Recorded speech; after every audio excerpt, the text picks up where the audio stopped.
This is the Hidden Killers podcast with Tony Brueski, featuring former FBI Special Agent and Chief of the Counterintelligence Behavioral Analysis Program, Robin Dreeke.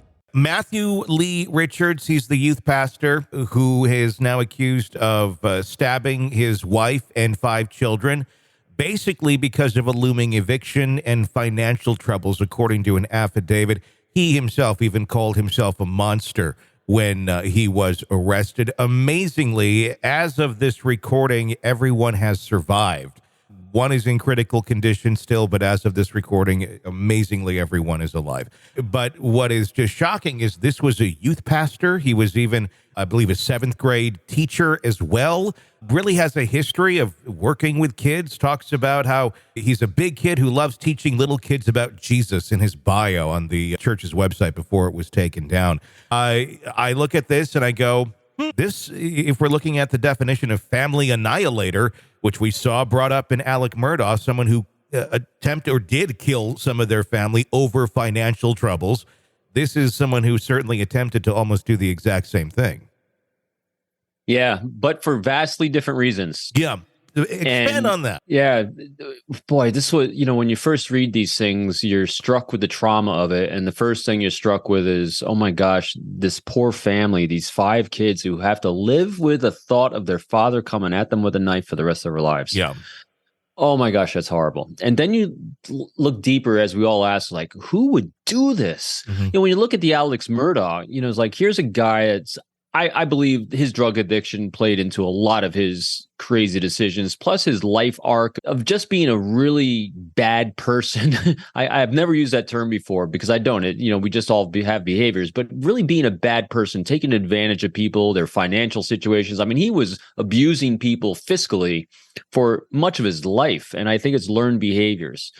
And so you got a lot of abnormal, unhealthy behavior in his life that led to what happened. Sure. This case is very different in the sense of you are seeing I think a textbook example of the pain and the trauma associated with mental disorders. Mm-hmm.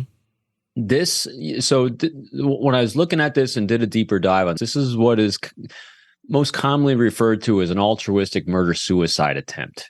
Mm-hmm. And he even said it. And that is, he's facing eviction, he's facing all these financial issues. And when you have potentially an undiagnosed, again, I'm not a clinician, but I'm looking at all the symptoms we're seeing, the data points we have. It looks like we most likely have an undiagnosed mental disorder and a psychosis that when you put that on top of some severe trauma that he's exposed to because of financial issues, mm-hmm. and depression sits in, it really messes with your brain chemistry severely.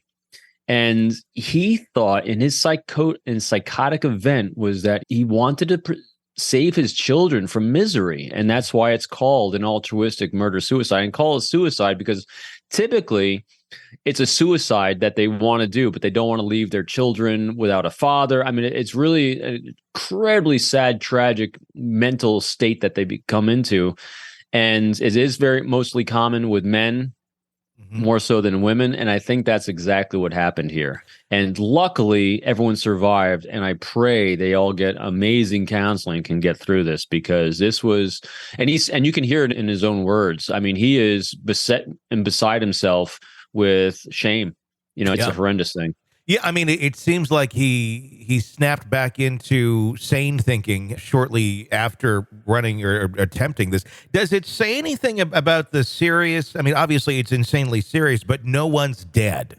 The fact that was he just bad at stabbing people in terms of someone who's trying to kill people? Or, was there some element of this where he truly, he didn't want people to die, so he didn't quite go all the way? Because some of the wounds that we heard about were horrific sounding. I'm kind of amazed no one is dead. Literally, and I'm not trying to be gross here, but there were stab wounds on one of his sons, I believe, where there were internal organs that had been exposed due to the laceration of the abdomen. One of his kids had a knife that slashed their throat. It was pretty serious. But again, no one died out of all of these people. That I found kind of amazing. Yeah. And again, thankfully, And here's the difference also when you look at someone, like accused killer, what's his face, Koberger. Yeah. Here's someone who has been determined to use a knife in premeditation to kill someone. So you're going in with a violence and action. Ferocity of action. This kind of thing isn't something that's really premeditated. It's because, again, it's the psychosis that takes over. And so there's not a lot of premeditation. There's not a lot of work or thought ahead of how to do this with a knife. So luckily, that's the case. Also, thankfully, he didn't have access to a gun. I think it would have turned into a much different outcome if he had a firearm instead of a knife. You're consuming the Hidden Killers podcast. Want more? Start binging on all of our true crime podcasts right now through Apple Podcasts and get an ad-free experience when you sign up to be a True Crime Today Premium Plus member exclusively on Apple Podcasts. More of the Hidden Killers podcast dropping soon. Press subscribe now.